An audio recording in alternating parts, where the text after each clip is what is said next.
Bueno, ahora continuamos con el director de Planeación y Ordenamiento Territorial de la Secretaría de Desarrollo Agrario, Territorial y Urbano, SEDATU, Francisco Javier Aguilar García. Bienvenido y muchas gracias. Muchas gracias, Eduardo. Muy buenos días a todas y a todos.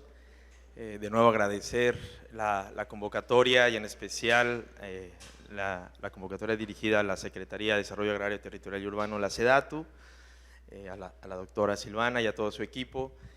Pues el día de hoy quisiéramos compartirles parte, digamos, del marco de actuación que está llevando la propia Secretaría en conjunto, pues con una constelación muy amplia en las distintas escalas de gobierno y otros actores locales en términos de ordenamiento y planeación. Quizás la presentación la pudiéramos distinguir en dos principales bloques, y estos bloques en algunos casos ya mis antecesores han puesto, creo que varios acentos, entonces quizás pudiéramos agilizar alguna de esas láminas, y creo que lo más importante, al menos para el área que yo represento, que es la Coordinación General de Desarrollo Metropolitano y Movilidad, pues aprovechar el espacio para dialogar, debatir y atender quizás algunas inquietudes. Nos vamos a la siguiente, muchas gracias. Particularmente en lo que nos convoca como Secretaría y de acuerdo a las atribuciones que nos asigna la Ley General de Asentamientos Humanos, Ordenamiento Territorial y Desarrollo Urbano, es poder articular estos esfuerzos en términos de criterios orientativos para la planeación y el desarrollo territorial. En 2020 y atendiendo lo que marca justamente la Ley General, se logró publicar la Estrategia Nacional de Ordenamiento Territorial, que es una visión de largo aliento, 2020-2040, y que fue un esfuerzo de varios sectores involucrados en su proceso de elaboración. Fue un proceso que en la administración actual pudo retomar de varios ejercicios posteriores al 2016 y justamente se cristaliza años posteriores, y que nos ha permitido generar estas directrices, y particularmente en regiones con ciertas características muy particulares. Ahí yo pondría también el elemento ecosistémico, intercultural, género, que hace un momento se hablaba, que creo que desde la perspectiva ingenieril pudiera parecer complejo esa transversalización. Sin embargo, bueno, yo soy diseñador del hábitat, egresado justamente de la Facultad de Arquitectura Autónoma de Yucatán, y urbanista, y creo que justo ahí se cristalizan los esfuerzos interdisciplinarios, y que al menos desde las acciones programáticas creemos que se pueden detallar y sobre todo lograr estos acuerdos en el territorio. Desde esta perspectiva, la ENOT como tal parte de la identificación y caracterización del territorio nacional en 12 principales subsistemas urbano-rurales. Es decir, nos enfrentamos al primer reto, al menos en la historia de la planeación del país, en poder difuminar estas divisiones administrativas, estatales y municipales, y poder concebir el territorio desde una perspectiva mucho más amplia, articulada, pero también con problemas o características compartidas. Este subsistema nacional fue la base justamente para detonar el proyecto del programa de ordenamiento territorial de la región sur-sureste, que considera particularmente 5 estados, parcialmente el estado de Oaxaca y Veracruz, en las zonas fronterizas de Chiapas y Tabasco, y la superficie total de los municipios que vemos en la lámina número 2. Este esfuerzo lo podría yo simplificar en 3 principales elementos. El primero de ellos es poder fortalecer y mejorar las acciones en los 3 niveles de gobierno con las bases establecidas en los ejes de la estrategia. El segundo, poder establecer una base normativa, conceptual, metodológica y geoestadística en el ámbito de la armonización, que tanto mi colega que me antecedió de Semarnat como con SEDATU, tenemos fronteras muy delgadas en donde el trabajo tiene que ser permanente por las distintas atribuciones que compartimos y que en el territorio se ven reflejadas. Y finalmente, poder construir una definición común para la planeación y el ordenamiento territorial, particularmente en los marcos normativos vigentes. Aquí, digamos, en la práctica se vuelve muy complejo porque estos instrumentos de naturaleza orientativa en los siguientes pasos a detonar, pues tienen que adaptarse a los marcos normativos vigentes.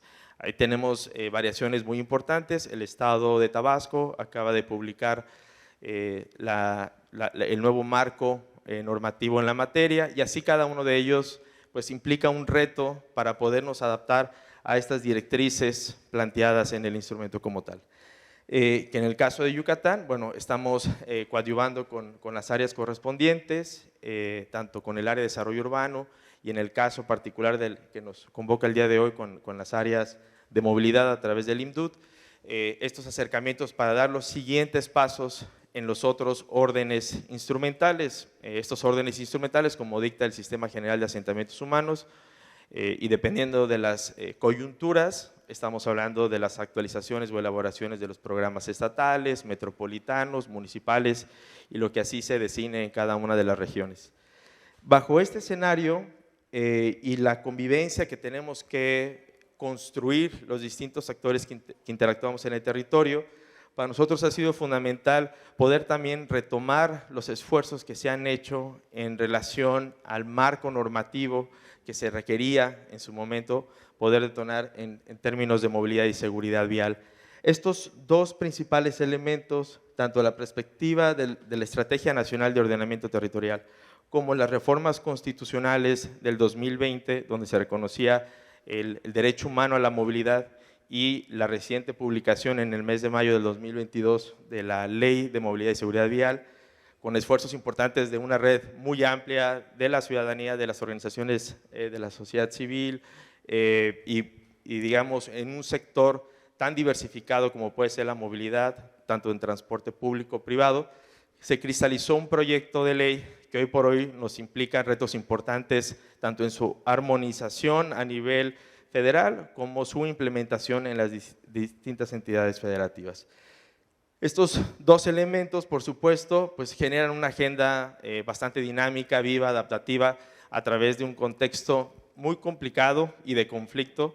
Al menos desde la Secretaría nos toca pues contraponer estos esfuerzos técnicos con, por ejemplo, proyectos de impacto regional como puede ser el Tren Maya o el Corredor Interoceánico. Y desde esta perspectiva, estos instrumentos o estos esfuerzos pues van conviviendo justamente con este nivel de conflicto, con este nivel también de reconocer que la región presenta pues retos importantes que se han acumulado a lo largo del tiempo en términos interculturales, económicos, ecosistémicos y al mismo tiempo con una variable constante respecto a la visión que se tiene sobre el territorio y la visión que se tiene sobre el desarrollo. ¿Podemos pasar a la siguiente? Me gustaría presentar el estatus de este proyecto. Varios de los que estamos aquí en la sala seguramente conocen parte de esta versión a través del comité que se conformó por estas 5 entidades federativas y distintas representatividades. Es un proyecto que inició, si mal no recuerdo, en junio del año pasado, pasó por un proceso de proyecto de elaboración, justo en enero, febrero de este año inició el proceso de consulta y de mayo a la fecha ha pasado por un ajuste en términos justamente de lograr esa armonización que se buscaba. La siguiente. Partimos justamente de un escenario pues, diverso, sistémico, en donde las características de serranía, en el caso de Chiapas, pues distaban justamente de las zonas pantanosas de Tabasco o la selva mediana y alta del sur de la península o el sistema costero peninsular.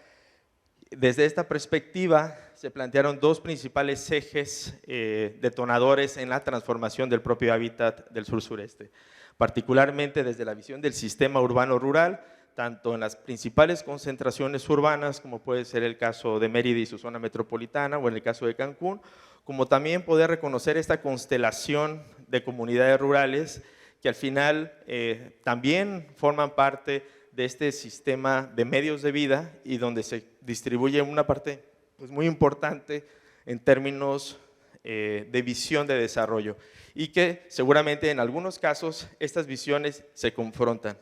El segundo componente estuvo asociado a una visión de movilidad, transporte y economía. Se parte del principio en donde dadas las características territoriales, hay cierta infraestructura que aún se encuentra o en un estado de déficit o en un estado en donde la modernización o la transición hacia otros esquemas de movilidad pues requerían un esfuerzo importante.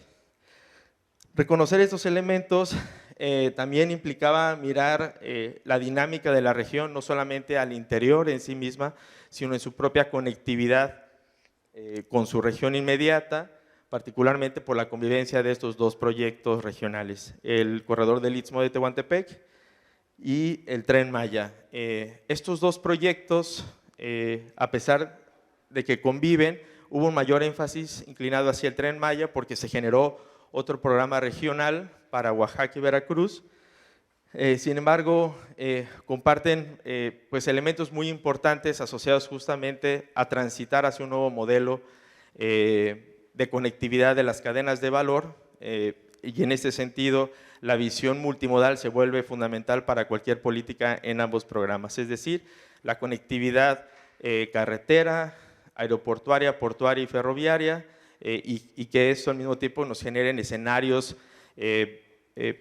digamos, en términos muy localizados, pero también en términos muy globalizados. Particularmente el proyecto del tren del corredor interoceánico y dada la transición que vivimos durante la pandemia, generó incluso mejores escenarios en términos de conectividad global. Hoy por hoy se encuentra en proceso el diseño de conectividad entre Palenque y Coatzacoalcos. Esperamos que en el 2026 pues el sistema ferroviario del sur-sureste puede estar conectado, al menos en términos de mercancía. En términos de pasajeros todavía hay un proceso de discusión sobre cómo va a ser esta transición. Y bueno, finalmente bajo estas dos perspectivas, el sistema urbano-rural y de movilidad, transporte y economía, pues se generaron ciertas discusiones respecto a la aptitud territorial que convive en la región. La siguiente. Estos elementos se pusieron sobre la mesa. Hay aquí un primer reto de escala. Regularmente asociamos varios de estos ejercicios, sobre todo en los espacios de discusión, sobre algunas necesidades muy particulares a nivel local y que se vuelven sustantivas en términos, digamos, como cualitativos, como puede ser la perspectiva de género, pero a la escala, al momento de subirlo en un análisis de unidad de gestión territorial, pueden diluirse. Entonces, permanentemente en las sesiones de trabajo, esto es importante compartirlo con todas y todos, varios de estos elementos se volvieron parte toral para poder lograr la versión definitiva. Es decir, por un lado se manifestaban ciertas posturas respecto a cuál va a ser la articulación a nivel rural comunitario con esas nuevas infraestructuras ferroviarias y al mismo tiempo pues habían posiciones de visiones mucho más amplias respecto al nuevo modelo que tendría que transitar, al nuevo modelo económico que tendría que transitar la región, respecto a una infraestructura que lo que busca, al menos desde su naturaleza misma, poder generar nuevas dinámicas asociadas a los desplazamientos bajo un nuevo sistema ferroviario, en algunos casos asociado a una modernización, en otros casos, como en el caso de Quintana Roo, sería incorporarlos a esa nueva infraestructura porque son estados que no contaban con esa infraestructura en ningún nivel.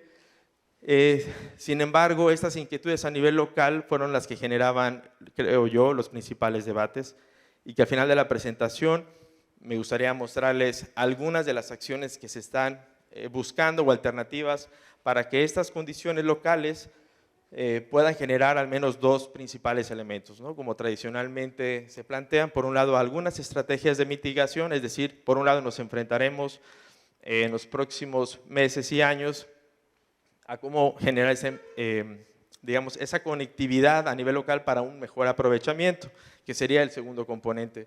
Que en términos de conectividad local, yo pondría sobre la mesa elementos muy complejos en la zona metropolitana de Mérida, en la ciudad de Cancún, en la Riviera Maya, que hoy por hoy está todavía en proceso de construcción y gestión de suelo, y que por lo pronto se abre a la posibilidad de generar aún más discusiones, ¿no?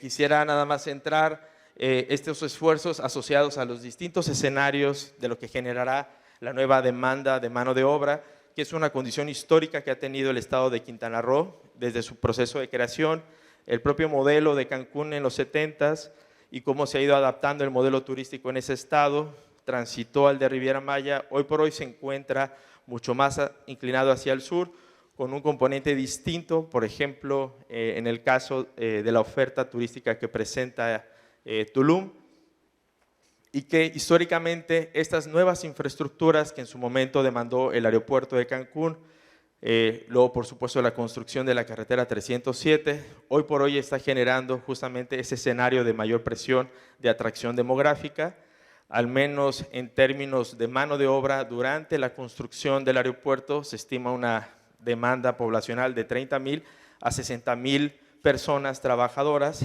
que estarán buscando un espacio de suelo con acceso a servicios, agua, luz, y que los gobiernos locales pues se están enfrentando justamente a poder dotar las mejores condiciones a esta mano trabajadora, que no en su totalidad quedará digamos, residiendo en la región, pero sí un porcentaje muy importante. Por lo tanto, estas presiones demográficas podrán generar las discusiones que así se determinen, pero al final habrá un impacto. Entonces, bajo este escenario dinámico en donde se están generando los instrumentos de planeación, pero simultáneamente ya se están generando estos espacios de demanda de suelo, es como nos estamos enfrentando los 3 niveles de gobierno para poder atender esta situación. La siguiente. Finalmente, el modelo de ordenamiento territorial pone a disposición del nivel estatal y del nivel municipal unidades de gestión territorial que al menos en su versión suficiente, estamos hablando de más o menos 1,000 unidades de gestión territorial que buscan justamente garantizar esta visión sistémica, orgánica, que en términos de armonización normativa, estamos justamente en ese cierre con Semarnat, sobre todo para no generar digamos, superposición o antinomias normativas en donde esté sobreregulado el territorio.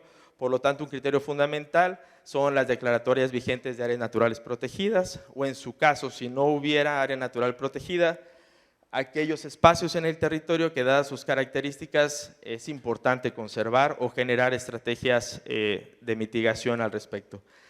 Este modelo, vamos a la siguiente, pues se articula en al menos 1, 2, 3, 4, 5, 6 principales estrategias asociadas a la consolidación y crecimiento que están particularmente centrados en Mérida, en Tuxtla Gutiérrez, Villahermosa, Cancún, y digamos tienen un énfasis más urbano y su conectividad con sus periferias. Tendríamos también elementos de mejoramiento, aprovechamiento, conservación y protección. Hoy por hoy, distintas áreas, tanto del sector, no solamente SEDATU, el INSUS, CONAVI, el Registro Agrario Nacional, están permanentemente con una agenda muy activa en el territorio, regularizando la propiedad y de manera muy coordinada con el sector ambiental, también no exclusivamente de Semarnat, sino también de la mano con CONAM, CONAFOR y con otros elementos y dependencias para poder implementar varios de estos elementos que ya se han reconocido en el documento. Y bien, bajo este contexto, este programa está, yo creo que muy próximo a publicarse en el Diario Oficial de la Federación.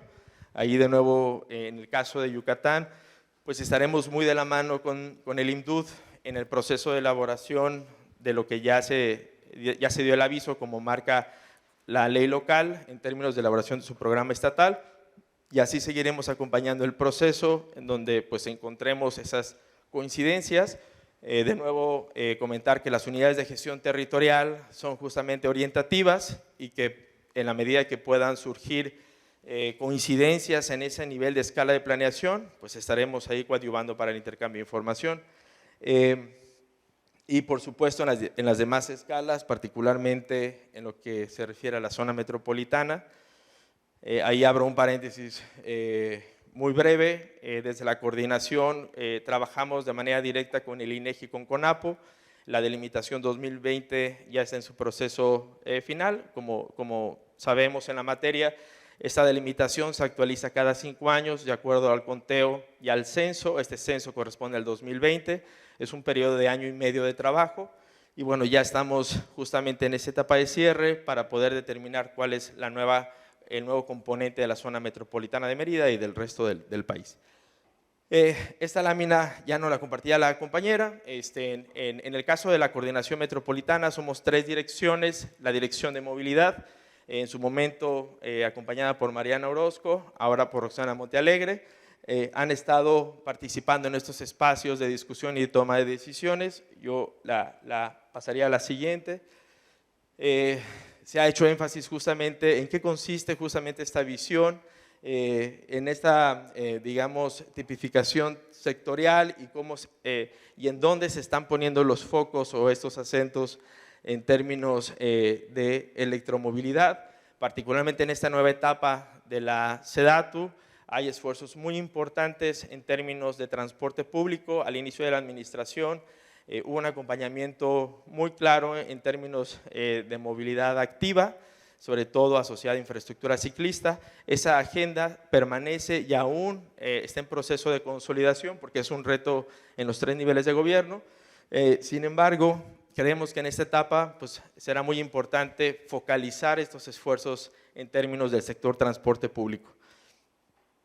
A la siguiente, aquí quisiéramos compartir quizás pues algunas reflexiones. No quisiera que la columna de riesgos se leyera en términos negativos, sino justo como áreas de oportunidad para continuar discutiendo en términos de transitar a esta electromovilidad. En términos de beneficios, identificamos, por supuesto, y varias de las intervenciones que se han tenido aquí en el panel, en el foro, se han expresado. Ha permitido el desarrollo y permite y permitirá el desarrollo tecnológico a nivel sectorial, una reducción en las externalidades de combustibles fósiles, la electrificación del transporte público, la reducción de la contaminación acústica, autobuses de alta capacidad, la reducción en el costo de mantenimiento, avanzar a las 0 emisiones, reducción en los costos de operación y la mejora en la calidad de servicio de transporte público. Creemos que estos temas en términos del servicio organizacional, patronal, de infraestructura, verán cristalizados muchos de estos elementos. Sin embargo, también se ha puesto sobre la mesa las fuentes energéticas, ¿no? Ahí está un reto muy importante que tenemos al menos a nivel país. Entonces, en ese sentido, pues vemos justamente estos posibles escenarios en donde se puedan incrementar las emisiones por la producción de la energía eléctrica, aumento en la producción de desechos tóxicos a partir de las baterías de estos automotores, grandes costos de inversión, 25% más de contaminantes que un motor de combustión interna en función de la producción, altos costos de inversión. En fin, creemos que hay una mayor carga en los beneficios. Sin embargo, estamos encontrando retos a nivel federal en estos términos que por supuesto los asumiremos desde una perspectiva tanto interinstitucional como intersectorial. Yo lo dejaría ahí. Pasamos a la siguiente. Y bueno, en términos, digamos, de estos escenarios que también se ha hablado al momento, esto podría generar tanto una agenda, y así se discute en los espacios de trabajo, una agenda muy importante a nivel sectorial, que creo que es de mucha competencia en términos ingenieriles y que creo que es el principal músculo de lo que se está discutiendo el día de hoy. Pero también encontramos áreas muy importantes transversales, como la estandarización y el fomento de la infraestructura, fortalecimiento de la coordinación interinstitucional, impulso a la investigación y el desarrollo de la industria en México, sobre todo en estas capacidades en los recursos humanos y sobre todo de gestión y comunicación y difusión. Creo que son elementos que incluso en el proyecto de ley se vio reflejado. Creo que de las pocas experiencias que hemos tenido en este país en donde se ha construido desde la base y que finalmente las atribuciones que así se han emitido justamente en esta nueva ley de movilidad y seguridad vial reflejan esta corresponsabilidad de distintas dependencias. Y yo lo pongo a contraluz justamente con la Ley General de Ordenamiento Territorial, que es una ley muy ambiciosa, que todavía está en un proceso de atención, tenemos ahí algunos retos todavía para poder implementar, y que hay un énfasis muy cargado en términos de las responsabilidades, por ejemplo, de SEDATU o de los municipios o de los estados. Y aún es muy débil esta corresponsabilidad con otros sectores, como pudiera estar en esta ley también integrada la Secretaría de Comunicaciones y Transportes, Semarnat. Entonces, cito ese ejemplo para generar justamente estas virtudes que nos está permitiendo esta agenda de electromovilidad, en donde al menos la ley pues ha permitido justamente esta coordinación. La siguiente. Coincidimos en los distintos espacios, ya se ha comentado el reto en la descarbonización del sector energético, hay que fortalecer el marco normativo y justamente esta coordinación de transversalidad. Se han hecho esfuerzos desde el sector limitados por el tema, digamos, de las atribuciones en la materia, y particularmente desde SEDATU, ahora nos concentraremos de aquí a los próximos años en poder generar estos esfuerzos de implementación, al menos desde esta visión, con una reforma constitucional, con una ley, con una estrategia, con un sistema de movilidad. Estamos por iniciar justamente en 4 estados, uno de ellos es Yucatán. En próximos días, pues, formalizaremos esta agenda de trabajo con el IMDUT, que será justamente la instancia ejecutora y que tendrá que construir junto con GIZ y con nosotros los siguientes pasos a dar. Ahorita, digamos, en términos generales, es un proyecto que se gestionó el año pasado, pero dadas varias circunstancias, entre ellos justamente el conflicto en Rusia y Ucrania, se postergó, digamos, este proyecto, pero creemos que ya estaríamos en condiciones de empezar a trabajar en el detalle con cada uno de los estados y particularmente con Yucatán. Lo estaremos haciendo en los próximos días y yo creo que puede ser un espacio muy importante a partir de esta red poder justamente ampliar estas visiones, identificar en dónde están estas áreas de oportunidad. El tema de movilidad en la región no es reciente, ya hay lecciones aprendidas, creo que hay una experiencia acumulada muy importante. Para nosotros es coyuntural la agenda vigente en términos de electrificación con YETRAM. Entonces, este proyecto más la conectividad que se requerirá de la ciudad de Mérida con el sistema ferroviario peninsular a través del Tren Maya se vuelven temas torales que pues, al menos nosotros así asumimos el reto. Este proyecto, si le damos a la siguiente, en términos generales está compuesto, bueno, se denomina reducción del CO2 en transporte público en México. El objetivo es actores gubernamentales y privados implementando medidas de reducción en el sector transporte público. Son 3 principales ejes u objetivos: indicadores de calidad a través de un portal de tecnología y capacitación a nivel nacional, implementación de medidas pilotos, originalmente eran 3 estados, al final quedaron 4, y finalmente difusión de experiencias y mejores prácticas.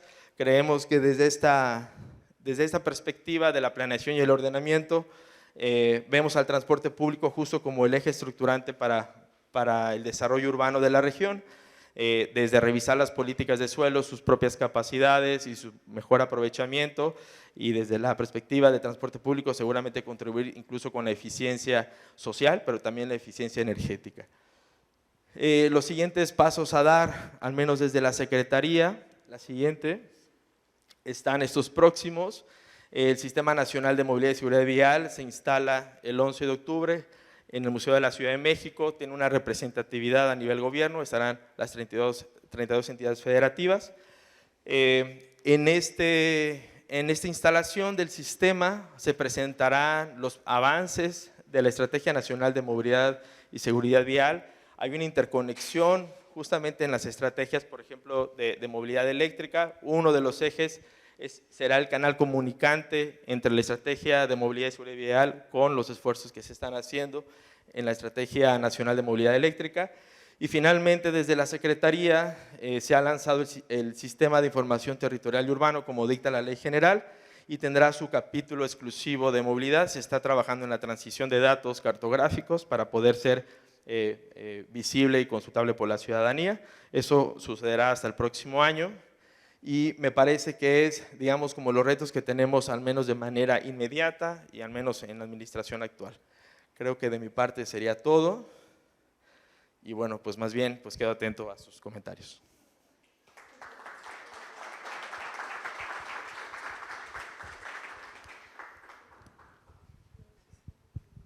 Muchas gracias. Yo tengo una duda.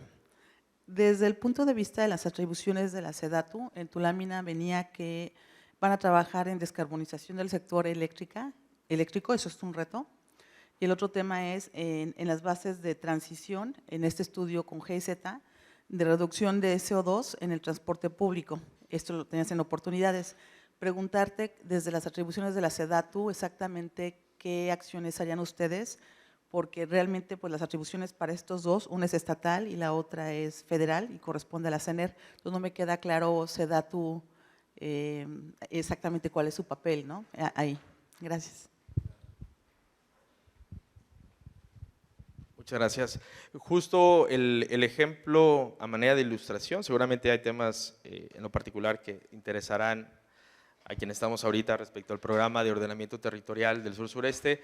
La SEDATU, de acuerdo a sus facultades, coadyuvará, puede ser de manera directa, en términos generales, para poder implementar políticas de suelo, estas orientadas a su racionalidad, a su localización, a su capacidad, sobre todo en términos hacia dónde se tendrían que alojar estos equipamientos. Es decir, si estas nuevas infraestructuras, llámese por ejemplo espacios para las energías renovables, cuáles son los mejores espacios que tengan esta aptitud, que no generen conflictos a nivel territorial. Hoy por hoy tenemos retos muy importantes, sobre todo en las administraciones anteriores se aprobaron muchos proyectos de parques eólicos, parques solares, que generaron una importante deforestación en zonas donde habían dinámicas culturalmente mucho más adaptadas a la región. SEDATU, digamos, aporta justamente desde esa perspectiva con sus facultades en términos asociados a la política de suelo, prácticamente. Coadyuvar, muy buena pregunta. Creo que en términos normativos, estar muy claros hasta dónde llegan las atribuciones de la Secretaría, y esto implica generar, por ejemplo, convenios con las entidades federativas. Cada una de las entidades federativas tiene un marco normativo en lo particular. Algunas han transitado a esquemas muy integrales en donde se integra la visión económica, ambiental y urbana. Otros se mantienen muy tradicionales exclusivamente en el tema urbano. Entonces, por lo tanto, coadyuvar desde la SEDATU es adaptarse a esos marcos normativos a nivel estatal, y donde se den estas condiciones muy particulares, pues generar los instrumentos. Llámese programas municipales de desarrollo urbano, llámese programas regionales, y en función de eso, pues tener un acompañamiento metodológico y un acompañamiento técnico para la publicación de los mismos. Sí, al contrario. En algunos comentarios han dicho que el anillo periférico es una de las regiones más peligrosas del país. Entonces, ¿qué hace la SEDATU? ¿Qué podemos hacer nosotros como ciudadanos? Y si existe algún tipo de mediación para mejorar esas condiciones. Gracias.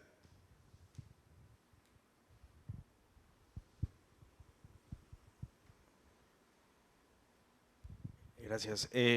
Sí, para nosotros la oportunidad, por ejemplo, de un proyecto que se gestiona desde un inicio, como puede ser el que está por arrancar con GIZ, siempre abre una posibilidad de colaboración. No es explícito en términos justos, son los pasos a dar ahora con el IMDUT, es poder esclarecer esos alcances, y en función justamente de la visión que tiene el gobierno estatal, por supuesto con el pulso que tiene respecto a en dónde están estas necesidades y retos importantes, seguramente, y si así logramos acordarlo, pudiéramos, digamos, aterrizar en ese acompañamiento para cualquier estrategia que así se decida.